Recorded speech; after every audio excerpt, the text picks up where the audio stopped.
Түүний талаар эхлээд тийм ч олон хүн мэддэггүй л. Та Монгол хүн гэдэг амтны талаар мэдэх үү? Ер нь бол нэг сайн мэдэхгүй ш. Тэ яг юуг нь бол мэдэхгүй. Бүхэн үү? Үгүй. Мэдэхгүй. За ер нь баг зэрэг л мэдэн дээ. Сайн мэдэхгүй. Мэдэхгүй юм да. Мэдхгүй. Сайн мэдэхгүй. Мэдхгүй байна. Мэдхгүй. Та мэдхгүй. Мэдэхгүй ш. Сайн Мэдхгүй ш. Харин одоо бол түүнийг олон хүн таньдаг болсон. Хэрвээ та гудамждынхаа зурагт хуудас олонний танилудтай хамтдаа хуулсан зургийг олж хараагүй бол түүнтэй яг одоо танилцаарай. Тэр бол Монгол бүхэн.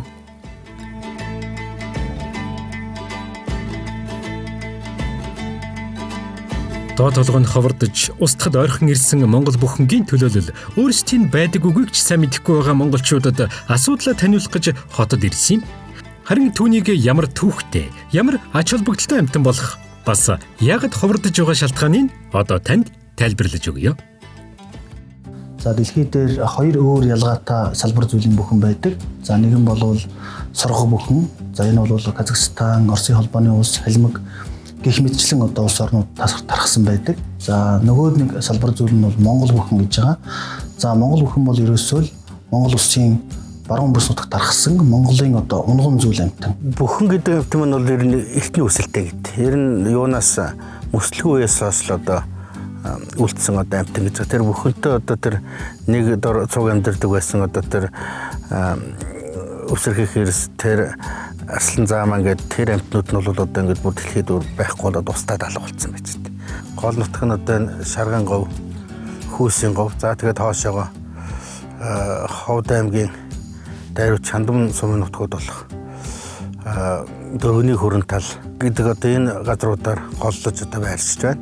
За Монгол бүхэнгийн ерөнхий галбирыг аваад үзэх юм бол нэг буг шиг хэлбэрийн биетэй, хоньны чинээ биетэй, нарийн зэгзэр одоо ийм зүйлийн амьтан байж байгаа. За тэгэхээр Монгол бүхэн маань өөрөө тухайлбал одоо зэрлэг амьтдаас гэдэг юм махчин амьтдаас бие хамгаалах хамгийн чухал хэрэгсэл нь хурд байдаг. Тэгэхээр Монгол бүхэн бол цагт 90 км/цагийн хурдтайгаар хурдлах чадвартай ийм амьтан.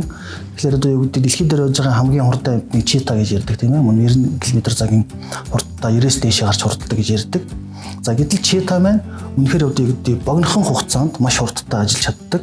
Гэтэл Монгол бүхэн бол урт хугацааны туршид тэр 90 км/цагийн хурдаа бариад зугтах чадвартайгаараа бол энэ бусад амьтдаас гэдэг юм уу дэлхийд явж байгаа энэ хурдан амьтдаас бас нэлээд одоо юу гэдэг ач холбогдолтой болоод нэлээд хурдан амьтан гэж тооцогддог байгаа. Одоо EV-ийг хүүхд болох цагаасаа л мэдээ орох цагаасаа мор унж ихэлсэн цагаасаа л баг энэ Монгол бүхэн арж ирж хайрлж ингэж өссөн. Тэгээ Монгол бүхэн маань одоо их сонин галбир хийчтэй штэ. Тэрний маань одоо яг онон зууруудад тулаад харих юм бол тэр нь уран гой хатар нь маш хурдан, ерөөсөө хатардаг амьтан. Маш одоо хамрынхын нөх бол их том. Тэр одоо хатрахт юмнаас цогтоход бие хамгаалахад энэдэн зориулагдсан амьсгалын энэ гэж бол байдгүй. 90 юмд бүцгэгддэг. 90 саяхан төр шиг янзгандаар нь хүртэл яваад ороход бол босоод ихийгээд байгаа харих юм бол хатрах юм бол тэгэл 90 үнэн гой хатардаг. Хорхоо хөрмээр тийм сайхан амьтан хүн бол хайрламаар, биширмээр. Тэгвэл Монгол бүхэн хүн болон байгальд ямар ач холбогдолтой амьтан бэ? Тэгэхээр Монгол бүхэн өөрийнхөө тэр хурц туураагаараа тэр хөрсийг нэгдүгээрт нь талхин сэргэжүүлж байна.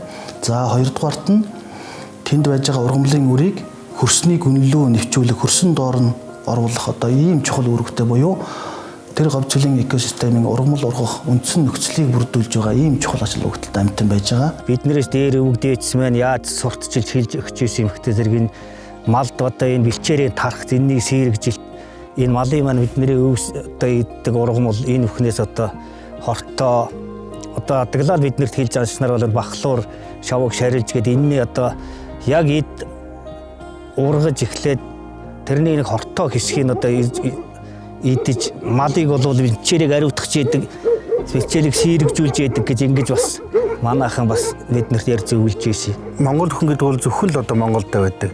Энэ Шарга Хүйсийн говь гэдэг ингээ сайн ярьж байгаа. Тэгэхээр энэ бусад газрууд ер нь манай Монголын гар дээр гэдэг ч гэсэн энэ бүхэн гэдэг амьтныг ер нь ямар амьтан байдیں۔ Одоо тэр нэн ховор амьтан уу юм уу? Энэ зөвхөн одоо Монголоос өөр хаач одоо байдгүй гэдэг бас мэддэг байх. Тэр болгон сайн мэддэг. Тэгэхээр Монгол бүхэн маань өнөөдөр дэлхийн хэмжээнд ердөө 5,000 гаруй хүн одоо үлдсэн байж байгаа. Тэгэхээр 5,000 амьтан гэдэг маань үндсэндээ болвол 5-аас 10 малчны хотонд байж байгаа хоньтой тэнцэх хэмжээний одоо ийм тоотлоготой үлдсэн байж байгаа. Монгол бүхэнгийн тоо толгойд одоо бас сөргөөр нөлөөлж байгаа зүйлүүд нэг бол нэгдүгürt одоо энэ ган зууд тийм байдлууд байна. За дээр нь одоо ингээд хүний зүгээс одоо үзүүлж байгаа гол дарамт нэг байх хөхтөр хууль сагнуур энэ одоо хэрэг бас нэлээд гол хүргийг үүсдэг. За тэгэхээр Монгол бүхэн нэгэн ховор амьтны жагсаалтанд оруулаад за эрүүгийн хуульд болохоор энэ төрлийн амьтныг гашуусан, тижээсэн, за эд эрхтнийг нь худалдсан, худалдаа авсан, тээвэрлсэн, үйлдэл болгоныг гэмт хэргийн төвшөнд авч үтсэн байгаа. Энэ амьтныг бас ховорж байгаа, Монгол улсад энэ амьтан бас ховорж байгаа гэдгийг харуулж байгаа. За Монгол улсын хэмжээнд бол амьтны хуулийн 7 дугаар зүйлд нэгэн ховор амьтны жагсаалтанд оруулаад мөн устж болцсохгүй амьтны жагсаалтанд оруулж хамгаалж өгсөн байдаг. Амьтны тухай хуулийн 7 дугаар зүйлд нэгэн ховор амьтныг за засгийн газрын тогтоолоор ховор амьтнуудын жагсаалтыг гаргаж өгч баталсан байгаа. Монгол өхний газар нутагт байж байгаа 500 гаруй одоо булаг усны 80 гаруй хувь нь ерөнхийдөө бол хатсан, хэрэгсэн байхгүй болсон байдаг. За үүний гол шалтгаан нь мэдээж одоо уур амьсгалын өөрчлөлттэй холбоотой асуудал. Нөгөө тэйгүр малын тоотлогын хэд өсөлт буюу мал маань хэд өссөнөөрөө тухайн булаг шандыг одоо ямар ч зав чөлөөгүй ашиглах, дээрээс нь булаг шандын эхийг мал хөлөөрөө одоо дарах, устгах байхгүй болох, эхийн унаргыг нь байхгүй болох ийм одоо сөрөг үзүүлэлт ажиглагдаж байгаа.